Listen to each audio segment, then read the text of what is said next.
ওকে, তো কর্মক্ষম রসায়ন থেকে আমাদের 3 মার্কের কোশ্চেন মেডিকেল ভর্তি পরীক্ষা আসতে পারে। আমরা দেখবো কোন কোন জায়গা থেকে কোশ্চেন সাধারণত আসে। যেহেতু এটা শর্ট সিলেবাসের অনেক কিছু নাই, তো আমাদের বেশি কিছু পড়তে হবে না। তবে যে জায়গাগুলো না পড়লেই নয়, সেই জায়গাগুলো আমাদেরকে পড়তে হবে। দেখেন স্যারা যখন কোশ্চেন করে সাধারণত এই যে কী কী করতে হবে, এই জায়গা থেকে এই দুটো জায়গা পড়লে হবে, সাসপেনশন আর দুধ।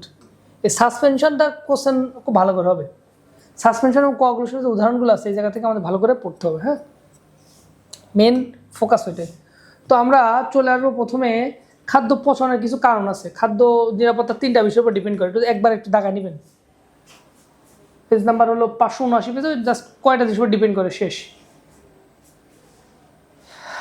এরপর যেটা জানতে হবে সেটা হলো এই যে কথাটা, যে নাইট্রোজেনযুক্ত সার ইউরিয়া এ কী করে উদ্ভিদের বৃদ্ধি করে, কি করে আয়েশা?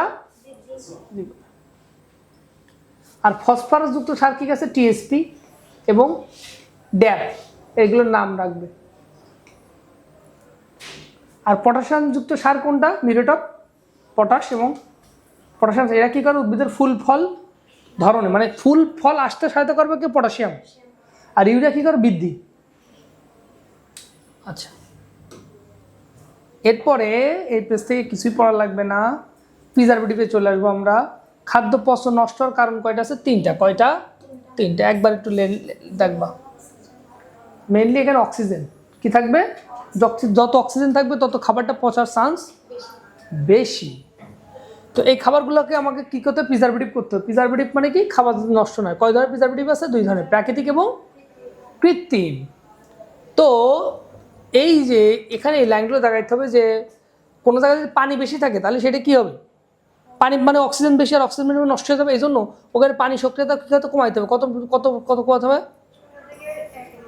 সাধারণত এখানে ইস্টের জন্য এগুলো যেমন মনে ধরো কত হইতে হয়, এই যে 80-র বেশি ছত্রাকের জন্য, ইস্টের জন্য 0.8-এর বেশি, এগুলো একটু জানিয়ে রাখতে হবে একবার। এই 4টা লাইন পড়তে হবে। এরপর আমরা চলে আসবো 562 নাম্বার পেজে, ফ্রিজিং। এই যে ফ্রিজিংয়ের 2টো পদ্ধতি আছে, একটা হলো ফ্রিজিং বা সেটা একটা ডিপ ফ্রিজিং। তাপমাত্রাটা, জাস্ট তাপমাত্রা। আচ্ছা, তাপমাত্রাটা বলো একটু। ফ্রিজিং বা শীতলীকরণ হচ্ছে 0 ডিগ্রি থেকে 4 ডিগ্রি সেলসিয়াস, আর ডিপ ফ্রিজিং বা হিটিং হচ্ছে -5 থেকে হ্যাঁ, -5 গুড, এক্সিলেন্ট। দেন আমাদের প্রাকৃতিক এবং কৃত্রিম ফুড প্রিজারভেটিভ। কীভাবে আমি ফুড প্রিজারভেটিভ রাখবো? কী কী? যেগুলো আমরা প্রকৃতিতে পাই, যেমন দেখো খাদ্য লবণ, সরিষার তেল, চিনি, তারপর কী কী আছে আরও বলো? আর কী কী আছে? আচার, এগুলা, তাই না? যে আচার তৈরি করাকে বলা হয় কোন পদ্ধতি? ভিনেগার দিয়ে রাখি, এটার নাম কি? পিকলিং। খুব আসে পরীক্ষা যে আচার সংরক্ষণ করি হয় কোন প্রক্রিয়ায়? পিকলিং প্রক্রিয়ায়। এই 563 পেজ থেকে আমাদের পড়া লাগবে এইটা, খুব ইম্পর্ট্যান্ট, যে এই যে ফুড প্রিজারভেটিভের ভিতরে কৃত্রিম কী কী আছে। তা কৃত্রিমকে আবার 3 ভাগে ভাগ করি আমরা। এটা হলো অ্যান্টি মাইক্রোবিয়াল, এটা অ্যান্টি অক্সিডেন্ট, এটা কিলেটিং এজেন্ট। অ্যান্টি মাইক্রোবিয়ালের নামগুলা শুধু এই যে 7টা নামগুলা: সোডিয়াম বেনজয়েড, সোডিয়াম সরবেট, অ্যাসিডেট, এগুলো জাস্ট একবার করে পড়বা। পরীক্ষা আসবে যেটা সেটা আমরা পরে পেজে পাবো। 564 নাম্বার পেজে আসো। এই যে সোডিয়াম বেনজয়েড যেটা, সেটা আমরা প্রশ্ন, এটা কোথায় ইউজ করি আমরা? আমরা কোন ক্ষেত্রে ইউজ করি এটা? এই যে এর কার্যকারিতা কত? পিএইচের 4 পয়েন্ট কত থাকে? 4.5 থাকে। এটা আমরা কোথায় রাখি? সিপসানাসুল, এগুলোতে কোনটা ইউজ করবো? সোডিয়াম বেনজয়েড এবং বেনজোইক অ্যাসিড। এই পেজ থেকে আর কোনো কিছু পড়তে হবে না। নিচের দিকে এই যে একটা কথা পড়তে হবে, যে প্যারাবেন, এই কৃত্রিম ইস্ট্রোজেন, এটা কি করে? ব্রেস্ট ক্যান্সার এবং বয়সন্ধিকালের হেল্প করে। ইস্ট্রোজেন খুব ইম্পর্ট্যান্ট, এটা মেডিকেল ভর্তি পরীক্ষা খুব ইম্পর্ট্যান্ট। আর প্যারাবেন কখন বুঝবো? যদি টিউমারে প্রতি গ্রামে, এই যে যেহেতু এটা ডাক্তারের জন্য ইম্পর্ট্যান্ট, ব্রেস্ট ক্যান্সার অনেক মেয়েদের হচ্ছে, দ্যাটস সাইড ইম্পর্ট্যান্ট। এবং এটা কোথায় ইউজ করা? এই দুটো পড়তে হবে, লাইন 2টা।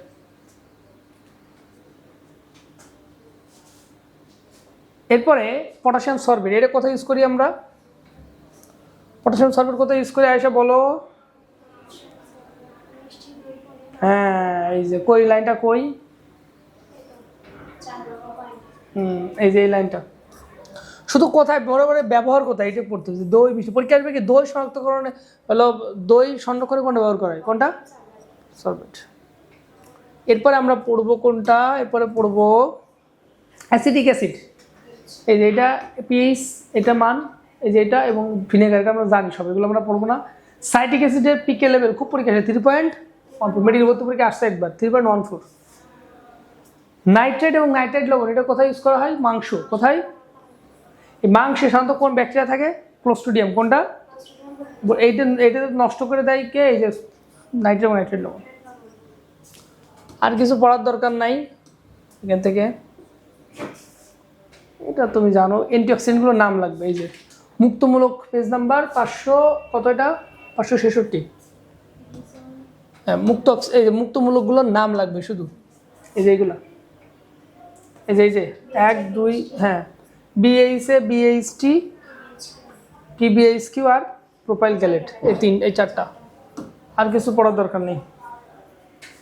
আর এর ভিতরে আছে কিছু আছে অ্যান্টিঅক্সিডেন্ট প্রাকৃতিক, কিছু আছে কৃত্রিম। প্রাকৃতিকগুলো ভিটামিন এ, সি, ই, বেটা ক্যারোটিন এবং অর্থাৎ সেলেনিয়াম, জাস্ট নামগুলা। এই সেলেনিয়ামের পারমাণবিক ভর কত? 34। ঠিক আছে, আর কিছু পড়ার দরকার নেই। কোন কোন ভিটামিন? এ, সি, ই আর বেটা আসলে বেটা ক্যারোটিন পাশে লিখে রাখো ভিটামিন এ। বেটা ক্যারোটিন ভিটামিন এর পার্ট, এ বেটা ক্যারোটিন হলো ভিটামিন এর পার্ট।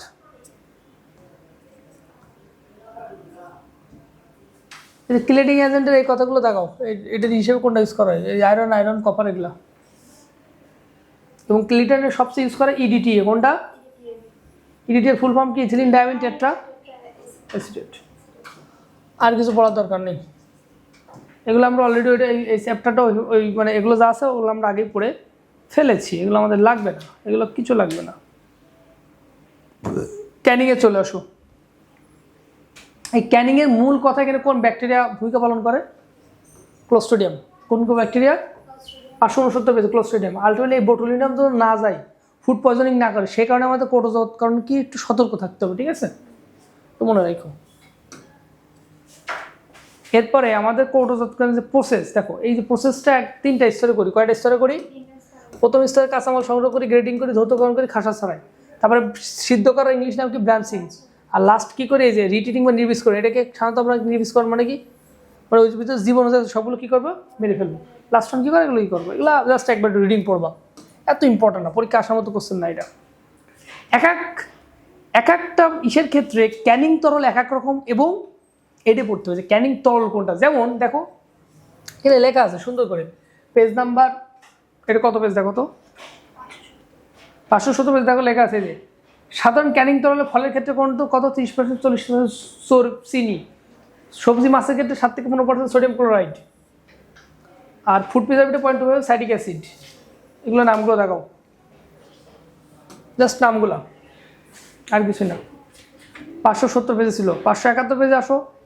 এই 571 পেজে কিছু লাগবে না, শুধু ক্যানিং তরলগুলো পড়তে। এরপরে আমি যা পড়াবো শুধু কি পড়াবো? ক্যানিং তরল। দেখো প্রথমে কোনটা আছে? আসো আগাও। এই ফুড লেকার। আচ্ছা, ফুড লেকার মানে কি বলো তো? যেটা প্রলেপ দেয় ফুড ক্যানিংয়ের, ধাতব ক্যানের উপর প্রলেপ দেয়, সেটাকে আমরা কি বলি? Food lacquer. ঠিক আছে, এই যে বর্তমানে ক্যানের ভিতরে কোনটা ইউজ করা হয়? যে পলি বিউটাইনস এবং ডাইফিনাইলিক রেজিন, এইটা পরীক্ষা আসবে যে ফুড লেকার হিসেবে কোনটা ইউজ করা হয়। দেখবো যে কৌটার ভিতরে যে কালার দেওয়া থাকে, হ্যাঁ, ওইটা হলো ফুড লেকার। আসো তারপর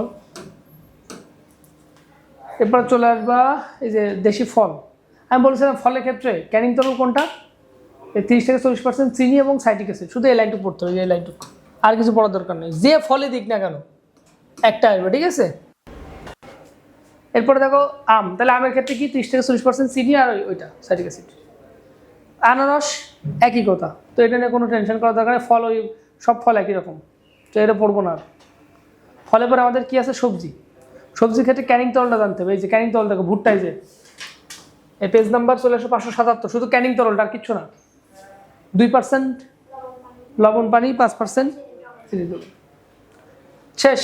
তাহলে তুমি কি করবে? একটা নোট করবা ক্যানিং তরল, এটার ফলের ক্ষেত্রে এটা নোট করে ফেলবা। আছে? গুড। আর কিছু পড়তে হবে না, ব্লান্সিং এসব পরীক্ষা আসে না। এবার মাছে আসো। মাছে থেকে শুধু 2 লাইন পড়বো। এই যে মাছে কত পার্সেন্ট প্রোটিন থাকে, খুব ইম্পর্টেন্ট লাইন। 14 থেকে পেজ নাম্বার 579-তে মাছে কত পার্সেন্ট প্রোটিন থাকে? 14 থেকে 20। চর্বি কতটুকু থাকে, খনিজ লবণ কত থাকে, ভিটামিন থাকে, সবচেয়ে বেশি প্রোটিনটা ইম্পর্টেন্ট। মাছে কোন কোন ভিটামিন উৎস? এডি। এরপরে মাছের কোটার ভিতরে একটা দ্রবণ দেওয়া হয়, কিসের দ্রবণ দেওয়া হয়?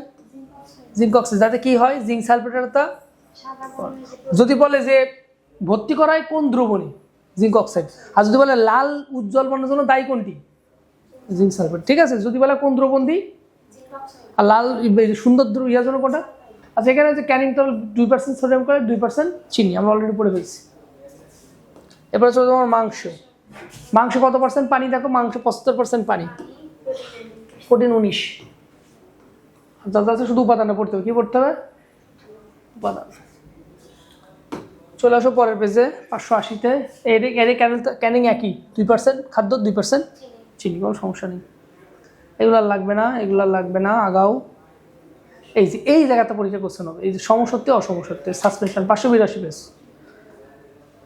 আমরা প্রথম দ্রবণকে দুই ভাগে ভাগ করবো, এটা সমসত্বটা হলো অসমসত্ব। যেন সবগুলো দ্রবণ সমান। দেখুন সোডিয়াম ক্লোরাইড পানিতে, লবণ আর পানিতে মিশালে সবাই সমানভাবে মিশে যাবে, কিন্তু বালি আর চিনি কি একসাথে মিশবে? তাহলে এটা হলো অসমসত্ব। এবার এই অসমসত্বকে আমরা 2-3 ভাগে ভাগ করছি, কলয়েড, সাসপেনশন আর যদি 2 ন্যানোমিটার থেকে 500 ন্যানোমিটার হয় অনুরাখা, তাহলে কেমন? কলয়েড।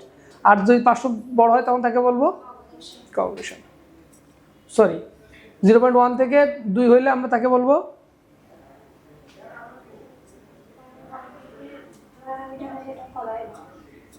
2 থেকে 500 হলে কলয়েড, আর 500 বড় হলে হলো তোমার সাসপেনশন। ঠিক আছে, এই যে কলয়েড 2 এর ছোট হলে 0.1 থেকে 2 পর্যন্ত হলো প্রকৃত দ্রবণ, মানে এগুলো সমসত্ব। আর 2 থেকে 500 হলে কলয়েড, আর 500 বেশি হলে সাসপেনশন। আর অদক্ষেপের জন্য তো কোনো দ্রবণ ধরা হবে না। এই যে এটা পড়তে হবে আমাদের, এই যে শকটা। শুধু একটা কথা মনে রাখবা, কলয়েডের যে দ্রবণগুলো আছে, কলয়েডের যে বৈশিষ্ট্যগুলো আছে, যেমন এই ব্রাউনীয় গতি আছে, আর কারো ব্রাউনীয় গতি নেই, এটা ভালো করে দেখায় রাখবা। উদাহরণগুলো না পড়লে মেডিকেল ভর্তি পরীক্ষা 1 মার্ক মাইনাস। দুধ, বাটার, মিল্ক অফ ম্যাগনেসিয়াম, দুধ, বাটার, এগুলো কি হবে? কলয়েড। আর সাসপেনশন রক্ত, কলেরা, ভ্যাকসিন, মানে রক্ততে কি থাকে? কলেরা থাকে, এবং ভ্যাকসিন দিয়ে আমরা রক্তে দিই। দ্যাটস ওয়াই রক্ত নিয়ে কিছু থাকলে কি দেখাবা? সাসপেনশন। আর দুধ দিয়ে কিছু আসলে কি দেখাবা? কলয়েড। ক্লিয়ার? কলয়েডের সংজ্ঞা এখানে আছে, দেখো সংজ্ঞাটা একটু দেখাও, সংজ্ঞাটা একটু দেখবো, আর কিছু লাগবে না। মিল্ক অফ লাইম, এই নাম্বারে একটু মিল্ক অফ লাইমটা দেখাবা, মাঝখানের দিকে দেখো milk of magnesium, milk of lime. ঠিক আছে, ব্রাউনীয় গতি লাগবে না। ব্রাউনীয় গতি কাদের থাকে? কলয়েডদের থাকে। কাদের থাকে? জানলেই হবে। টিন্ডেল প্রভাব কাদের থাকে? কলয়েডদের থাকে, শুধু এতটুকু জানলে হবে। আচ্ছা, এই যে পেজ নাম্বার এর কত পেজ? 584-তে, এই যে টিন্ডেল প্রভাব। এখানে দেখো স্পর্শ পদ্ধতি সালফিউরিক অ্যাসিড তৈরি হয়। কোন পদ্ধতি থেকে সালফিউরিক অ্যাসিড তৈরি হয়? এই লাইনটা একটু দেখো। আর কিছু লাগবে না।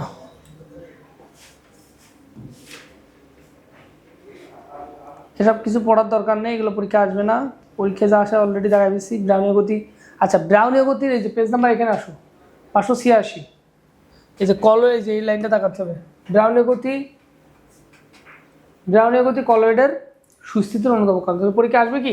কলয়েড সুস্থিতির কারণ কি? উত্তর কি হবে? ব্রাউনীয় গতি। শুধু একটা লাইন পড়তে হবে। 587 পেজে চলে আসো। এই উদাহরণটা যে দাগানো আছে, যে কয়টা, এই কয়টা বিশেষ করে এখান থেকে কোশ্চেন আসবে হলো ফোমটা, সল আর ইমালসান, এই দুইটা 4 আর 5। এই যে দুধ, শ্যাম্পু, ক্রিম, বাটার, আর সল হলো এটা। সল হলো সবসময় অনেকগুলো দ্রবণ থাকবে। ঠিক আছে, এই দুইটা 4 আর 5 ভালো করে পড়তে হবে। আর এগুলো কিছু পড়া দরকার না, এগুলো উদ্ধার সময় নষ্ট হবে। ব্যাচটা আমরা অলরেডি পড়ে ফেলছি। সাসপেনশনের গুরুত্ব পেজ নাম্বার 588-তে। এই যে ওষুধ শিল্পে, যেহেতু ওষুধ শিল্প অবশ্যই ডাক্তারদের জন্য ইম্পর্টেন্ট, তাই না? এটা ইম্পর্টেন্ট। 1 নাম্বার 2 সবচেয়ে important cholera vaccine. Cholera vaccine এটা কি, কিসের উদাহরণ? সাসপেনশন। এটা খুব ইম্পর্টেন্ট। আচ্ছা, দুধ থেকে যে হয় মাখন তৈরি, এটাকে কি বলা হয়? কোয়াগুলেশন। এই যে কোয়াগুলেশন, এই যে পরে পেজে আছে, দুধ থেকে ছানা তৈরি প্রক্রিয়া সাধারণত কোয়াগুলেশন বলা হয়।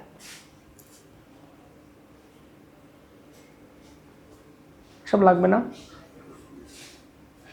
এই যে এটা কোয়াগুলেশন কোন আইনের জন্য হয়? এটা 3 কোন আইনের জন্য হয়? 3GB কোন আয়নের জন্য এটা 3GB অ্যালুমিনিয়াম প্লাস 3GB ক্ষেত্রে অত্যন্ত ঋণাত্মক এটা ভালো কাজ করে, খুব ইম্পর্টেন্ট, এটা খুব ভালো কাজ করে এটা।